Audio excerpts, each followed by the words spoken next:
channel ကနေပြန်လည်ကြိုဆိုပါရစေ။ Attack on Titan ကိုအခုထွက်ထားတဲ့အထိမြန်မာစာနှုန်းထိုးနဲ့ကြည့်ကျင်သူတွေအတွက် Telegram Free Channel တစ်ခုရှိပါတယ်။အခုပြထားတဲ့အတိုင်းရိုက်ရှာပြီးတွားကြည့်နိုင်တယ်လို့ description မှာချပေးထားတဲ့ link ကနေလည်း join ပြီးတော့တွားကြည့်နိုင်တယ်။အခြား anime နဲ့ပတ်သက်တဲ့ content တွေစိတ်ဝင်စားလဲဆိုလဲကျွန်တော် TikTok ကို follow လုပ်ပြီးတော့လာရောက်ကြည့်ရှုနိုင်ပါတယ်။ဒီနေ့မှာတော့မိတ်ဆွေတို့မသိခင်သိသွားတဲ့ Attack on Titan trivia လေးတွေကိုပြောပြပေးသွားပါမယ်။ Attack on Titan တော့ကြည့်လိုက်ပါရဲ့။သူ့ logic ထဲမှာဘာကြောင့်ဒီလိုတွေဖြစ်ရတယ်။ဘယ်အချက်တွေကြောင့်ဒီလိုလုပ်ရတယ်ဆိုတာမျိုးမသိသေးရင်တော့ဒီဗီဒီယိုကမိတ်ဆွေတို့အတွက်ပါလို့ကျွန်တော်ကတော့ရေးအာမခံရပါတယ်။ဒါကြောင့်ကျွန်တော်တို့ဗီဒီယိုလေးကိုအခုပဲစလိုက်ကြရအောင်။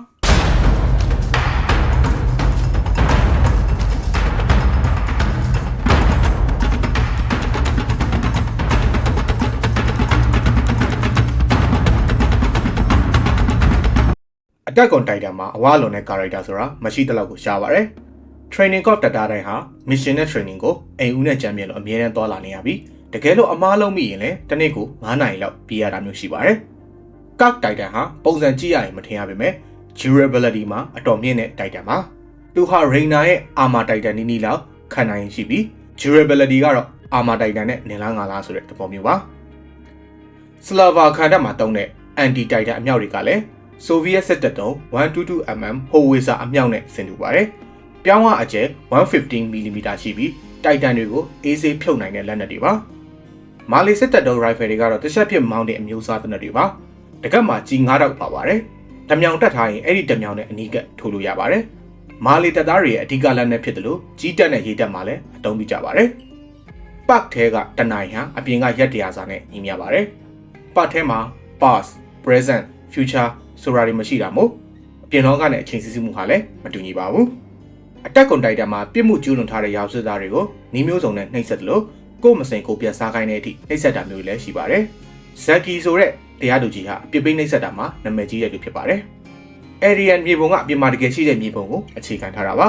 ။ Paradise Island က Madagascar ဖြစ်ပြီးတော့မာလီကတော့အာဖရိကဖြစ်ပါတယ်။အခုကျွန်တော်ပြောပြပေးသွားမယ့်အကြောင်းအရာကတော့ဘယ် Attack on Titan fan မှမသိတော့ပါဘူး။ကျွန်တော်ပြောပြမယ့်သိမယ့်အကြောင်းအရာပါ။ဒါကတော့ PUBG Mobile နဲ့ Attack on Titan collab video တွေကိုဖန်တီးပြီးတော့စုချင်းငွေ390တဲ့ပါဝင်နိုင်မယ့်အကြောင်းပါ။ကမ်ပိန်းနဲ့ဘယ်လိုပါဝင်ရမလဲဆိုရင်တော့နံပါတ်1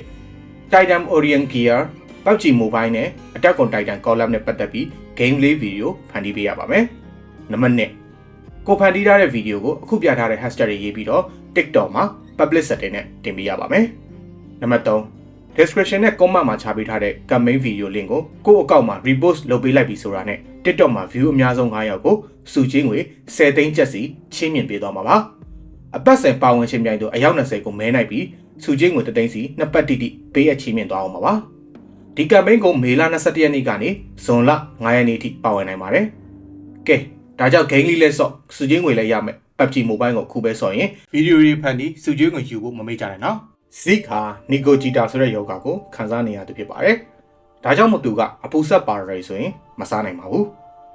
AOD ရဲ့ character guide အရအာမင်တို့မိဘတွေကမိုးပြန်ပူပန်းကိုအတုံးပြုပြီးဘောကနေထွက်ဖို့လုပ်တဲ့အချိန်မှာ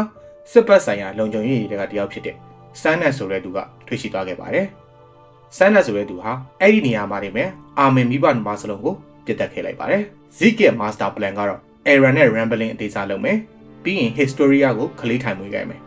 ဒီလိုနဲ့250ငြိမ်းချမ်းရေးဆိုတာကြီးကိုရသွားခဲ့ရင် Hizuru နိုင်ငံက Paradise ကျွန်းကိုဖွဲ့ဖြိုးတိုးတက်အောင်ကူညီပေးပြီးခလေးမရအောင်တင်းပြစ်မယ်ဆိုတဲ့ plan ပါ Paradise ကျွန်းကနတ်ဆိုးတွေကိုတုတ်တင်ခဲ့ပါတယ်ဆိုတဲ့ဒါနာရီလာသူရဲ့ကောင် Halo ဆိုတာတကယ်မရှိခဲ့ပါဘူးမာလီနဲ့အာနာယတိုင်ပါတိုင်းဝမ်ကြီးကလောက်ကျန်ဖန်တီးချင်းထည့်ထားတဲ့တမိုင်းအမားကြီးပဲဖြစ်ပါတယ် Yumi flashback ကို AOD director Hayashi ကနာမည်ကြီးရုပ်ရှင်300မှာ reference ယူပြီးထည့်ရတာပါ AOD final season မှာ Aaron နဲ့စကားပြောခဲ့တဲ့စိတ်မနှံ့တဲ့အဖိုးဟာတခြားသူမဟုတ်ပါဘူး Aaron ရဲ့အဖိုးဒေါက်တာရဲကပါ Titan Shifter တယောက်ဟာ Titan Power ကိုနောက်ဆက်ခံမဲ့သူလွှဲမပေးပဲတည်သွားရင် New Wing Chine တယောက်ယောက်စီကိုအလိုလို power လဲပေးသွားမှာဖြစ်ပါတယ်အာမင်ရဲ့ voice actor Maria Inouye ဟာဒီ AOD series တစ်ခုလုံးရဲ့အနောက်ကနေဇလန်တပုတ်လိုပြန်ပြောပြသူအနေနဲ့အတန်တရုပ်ဆောင်ထားပါတယ်ပြောရရင် AOD ဇလန်ဟာအားလုံးပြီးဆုံးသွားခဲ့ပြီးအာမင်ကနေပြန်လဲပြောပြနေတာမျိုးပါအာမင်ပြန်ပြောပြတာကိုကျွန်တော်တို့ကနားထောင်နေရတဲ့သဘောပဲဖြစ်ပါတယ် Yumi နဲ့ Historia တို့ကအချင်းချင်းချစ်ကြိုက်သွားတဲ့ခံစားချက်မျိုးပါ Girl Love လို့လည်းခေါ်ပါတယ်အာမင်ရဲ့ကိုလူဆွဲတိုက်တန်းဟာနရွက်မပါပါဘူးဘာကြောင့်လဲဆိုသူတက်လိုက်တဲ့လူတွေရဲ့အော်ရဲတန်ကိုမကြားကြလို့ပါ AOD character တွေတဲ့ရဲရဲမှုအရှိဆုံးနဲ့တနာဖို့အကောင်ဆုံး character တယောက်ကိုပြပါဆိုရင်အာဝင်ပါအာဝင်ဟာသူတည်သွားတဲ့အထိပြင်ပကဘာကြီးအကြောင်းနဲ့မာလီတို့ရှိနေသေးရဲ့ဆိုတဲ့အကြောင်းဘာတစ်ခုမှမသိလိုက်ရပဲတည်သွားတာပါအတက်တိုက်တန်ကြောက်တုံးကြီးကိုထမ်းလာတဲ့စင်ကိုမှတ်မိကြမယ်ထင်ပါတယ်အဲ့ဒီစင်မှာအတက်တိုက်တန်စီကနေအပူငွေ့တွေအများကြီးထွက်နေတာဟာကြောက်တုံးကြီးရဲ့အလေးချိန်ကြောင့်အတက်တိုက်တန်ရဲ့နေရိုးတွေကျိုးသွားလိုက်ပြန်ဆက်လိုက်နဲ့အထက်တက်ခါ regenerate ပြန်လုပ်နေတာကြောင့်ပါမာလီမှာတွေ့ရတဲ့ Aaron ရဲ့စင်တွေမှာဖက်နဲ့တစ်ဖက်မပါပါဘူးဒါဟာ Mappa Studio ရဲ့အသေးစိတ်ဆန်မှုဖြစ်ပြီး Aaron ဟာမာလီကိုစရောက်ကလေးကခြေတစ်ဖက်ပြတ်နေတဲ့ဒုက္ခိတတယောက်ဖြစ်နေတာကြောင့်ပါဒီနေ့ဗီဒီယိုလေးကတော့ဒီလောက်ပါပဲခင်ဗျာနောက်ထပ် Attack on Titan နဲ့ပတ်သက်တဲ့စိတ်ဝင်စားဖို့ကောင်းတဲ့ဗီဒီယိုတွေလည်းတင်ဖို့ရှိပါသေးတယ်နားမလည်တာနဲ့မရှင်းတာဆိုရင်လည်း comment မှာမေးခဲ့နိုင်ပြီဗီဒီယိုလေးကိုသဘောကျတယ်ဆိုရင်တော့ like and subscribe လုပ်ပြီးခဲ့စီကြပါတယ်ကြည့်ရှုအားပေးသူအားလုံးကိုအထူးကျေးဇူးတင်ပါတယ်နောက်ဗီဒီယိုမှာပြန်ဆောင်ကြပါသေးတယ်